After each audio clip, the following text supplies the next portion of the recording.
Dear student, आज का जो हमारा टॉपिक है वह है नाभिक स्नेही और इलेक्ट्रॉन स्नेही अभिकर्मक, न्यूक्लियोफिलिक एंड इलेक्ट्रोफिलिक रीजेंट्स। कि नाभिक स्नेही क्या होते हैं और इलेक्ट्रॉन स्नेही अभिकर्मक क्या होते हैं। रासायनिक अभिक्रियाओं में कार्बन परमाणु 3 प्रकार की अवस्था में आता है: कार्बन मुक्त मूलक, कार्बोकैटायन और कार्ब एनायन। कार्बन मुक्त मूलक द्वारा मुक्त मूलक अभिक्रियाएं होती हैं जो सामान्यतः श्रृंखला अभिक्रिया के रूप में संपन्न होती हैं। इससे पहले मैंने आपको बताया था मीथेन की अभिक्रिया क्लोरीन के साथ कराते हैं, वो सभी अभिक्रियाएं मुक्त मूलक अभिक्रियाएं होती हैं। कार्बोकैटायन व कार्ब एनायन आयनिक अभिक्रियाएं देते हैं जो 2 प्रकार के अभिकर्मकों की सहायता से संपन्न होती हैं। इन अभिकर्मकों को हम नाभिक स्नेही और इलेक्ट्रॉन स्नेही अभिकर्मक कहते हैं। अभिक्रिया जो किसकी रिएजेंट्स का मतलब होता है, कोई भी कार्बनिक अभिक्रिया संपन्न कराने के लिए उसमें रिएजेंट्स का यूज किया जाता है, उन्हें अभिकर्मक कहते हैं। इनकी उपस्थिति में अभिक्रिया होती हैं। तो नाभिक स्नेही अभिकर्मक क्या होते हैं, न्यूक्लियोफिलिक रिएजेंट्स क्या होते हैं, ऐसे अभिकर्मक जो ऋणावेशित हों, ऋणावेशित अर्थात OH-, OR-, CN- आदि, अथवा असहभाजित इलेक्ट्रॉन युग्म वाले उदासीन अणु हों। जैसे एग्जाम्पल दे रखा है आपको NH3, H2O आदि, अर्थात वे अभिकर्मक जो इलेक्ट्रॉन धनी हों। ऐसे केंद्रों की तरफ आकर्षित होते हैं जो इलेक्ट्रॉन न्यून अथवा धनावेशित हों। ऐसे अभिकर्मकों को नाभिक स्नेही कहते हैं और ये अपना इलेक्ट्रॉन युग्म बंध के लिए प्रदान करते हैं। न्यूक्लियो या धनावेश और फाइलमिस लविंग स्नेह रखने वाला अभिकर्मक नाभिक स्नेही अथवा न्यूक्लियोफाइल के कुछ उदाहरण निम्न हैं। कुल मिला के नाभिक स्नेही अभिकर्मक वो होते हैं जिन पर इलेक्ट्रॉन की अधिकता होती है और उन पर ऋणावेशित होता है या ऋण आवेश होता है, या ऐसे यौगिक जिनके पास में लोन पेयर इलेक्ट्रॉन उपस्थित होते हैं, इलेक्ट्रॉन की अधिकता है या उनके पास में लोन पेयर इलेक्ट्रॉन उपस्थित हैं, वो सभी न्यूक्लियोफिलिक या नाभिक स्नेही अभिकर्मक कहलाते हैं। और ये ऐसे केंद्र की तरफ आकर्षित होते हैं जहाँ पर इलेक्ट्रॉन की कमी होती है। तो नाभिक स्नेही वो होते हैं जिन पर इलेक्ट्रॉन की अधिकता होती है या उनके पास में लोन पेयर उपस्थित होते हैं और यह कार्बनिक अभिक्रिया में उस स्थान पर अटैक करते हैं या आक्रमण करते हैं या जुड़ते हैं जहाँ पर इलेक्ट्रॉन की कमी होती है। नीचे भी कुछ जो उदाहरण दे रखे हैं वो नाभिक स्नेही अभिकर्मक के उदाहरण दे रखे हैं, जैसे OH- है, OR है, CN है आदि। अब दूसरे जो हैं असहभाजित इलेक्ट्रॉन युग्म वाले उदासीन अणु, जैसे इसमें दे रखा है आपका सबसे पहले दे रखा है H2O। जो पानी है, जल है, इसके पास में 2 इलेक्ट्रॉन युग्म हैं, 2 इलेक्ट्रॉन पेयर हैं। तो ऐसे भी सभी जिनके पास में इलेक्ट्रॉन पेयर होते हैं, लोन पेयर होते हैं, वो सभी क्या कहलाते हैं, नाभिक स्नेही अभिकर्मक कहलाते हैं। जैसे इसमें अमोनिया दे रखा है, एमीन दे रखा है, ये सभी नाभिक स्नेही अभिकर्मक कहलाते हैं। कार्बोकैटायन चूंकि धनावेशित होते हैं, अतः ये नाभिक स्नेही की ओर आकर्षित होते हैं। कार्बोकैटायन उनके पास क्या होता है, पॉजिटिव चार्ज होता है, तो ये क्या होंगे, वे नाभिक स्नेही की ओर आकर्षित होंगे और नाभिक स्नेही अभिक्रियाएं संपन्न होती हैं। सभी कार्बोकैटायन नाभिक स्नेही अभिक्रिया देते हैं क्योंकि कार्बोकैटायन के पास में इलेक्ट्रॉन की कमी होती है, उन पर धनावेश होता है। और जो नाभिक स्नेही होते हैं उनके पास क्या होता है, इलेक्ट्रॉन की अधिकता होती है, ऋणावेशित होते हैं या उनके पास में लोन पेयर उपस्थित होते हैं। तो ये ऐसे केंद्र बिंदु की तलाश में होते हैं जहाँ पर इलेक्ट्रॉन की कमी होती है, तो उन्हें हम क्या बोलते हैं, नाभिक स्नेही अभिकर्मक कहते हैं। अब दूसरे जो हमारा है वह है इलेक्ट्रॉन स्नेही अभिकर्मक या इलेक्ट्रोफिलिक रिजेंट्स। अब इलेक्ट्रॉन स्नेही, नाभिक स्नेही का मतलब था इनके पास में ऋण आवेश होता है और लोन पेयर उपस्थित होते हैं। इलेक्ट्रॉन स्नेही का मतलब होता है इनके पास इलेक्ट्रॉन की कमी होती है।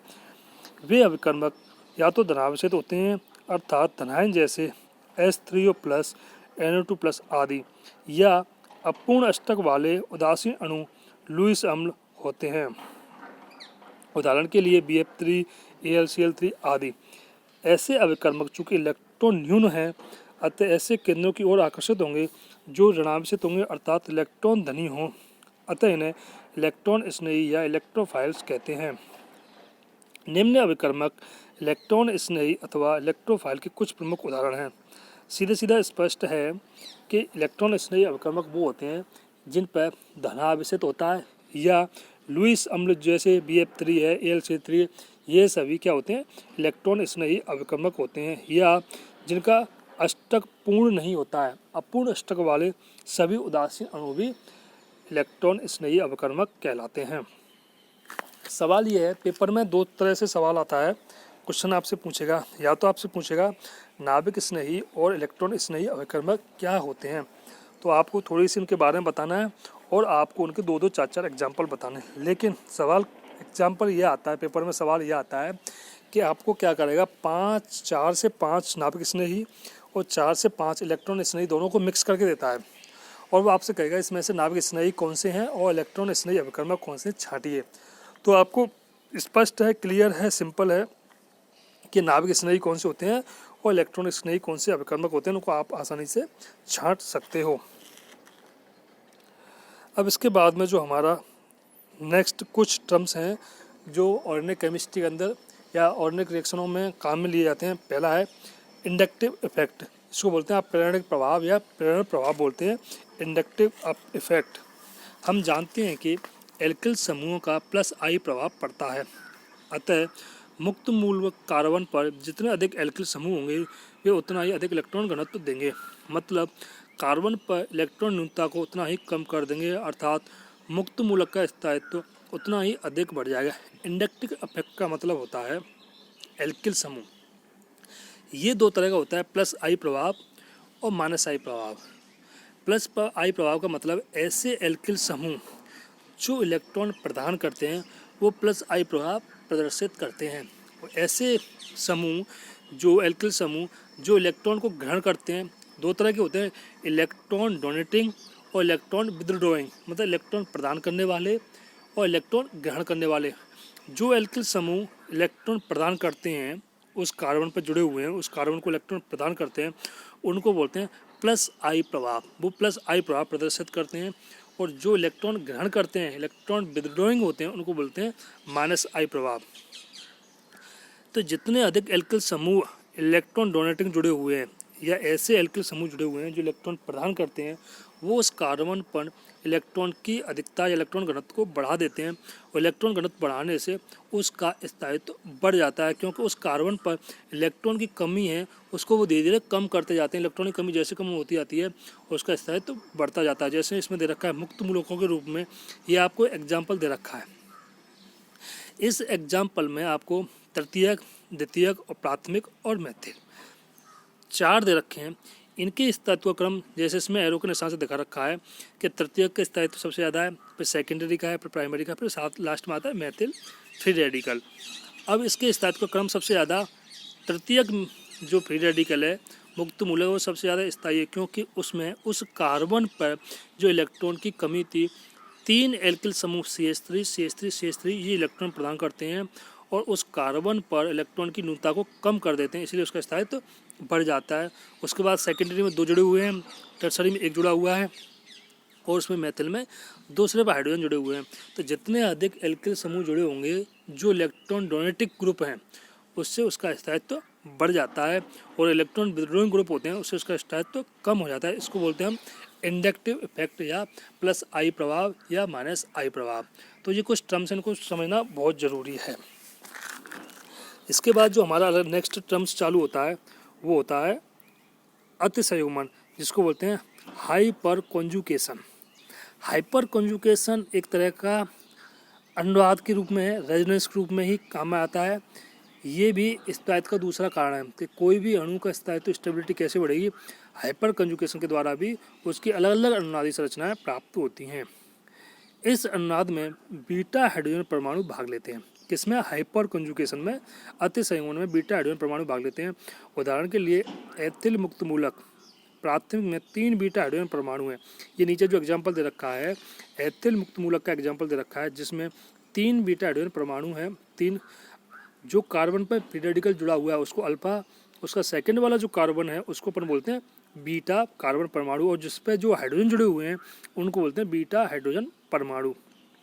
और वह निम्न प्रकार का अतिसंयुग्मन अनुनाद दर्शाता है जिसमें 4 अनुनादी संरचनाएं बनती हैं। आप ये देख रहे हैं नीचे जो एग्जाम्पल दे रखा है एथिल मुक्त मूलक का, जिसमें जो बीटा हाइड्रोजन परमाणु है वो अतिसंयुग्मन करके कार्बन से हाइड्रोजन के बीच में जो बॉन्ड है वो बॉन्ड आपस में चेंज हो रहा है, और इस प्रकार से बीटा हाइड्रोजन के चेंज होने से, अतिसंयुग्मन होने से, हाइपर कंजुगेशन होने से इसकी हमें कितनी अनुनादी संरचना, 4 अनुनादी संरचनाएं प्राप्त होती हैं।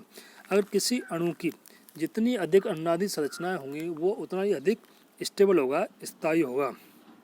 तो इस तरह एथिल मुक्त मूलक 4, इसी प्रकार आइसोप्रोपिल मुक्त मूलक में 6 बीटा हाइड्रोजन परमाणु होते हैं, तो वो उतना ही अधिक अनुनादी संरचनाएं प्रदर्शित करेगा। उसके बाद तृतीयक ब्यूटेल मुक्त मूलक के पास में 9 हाइड्रोजन होते हैं, तो वह 10 अनुनादी संरचनाएं प्रदर्शित करेगा।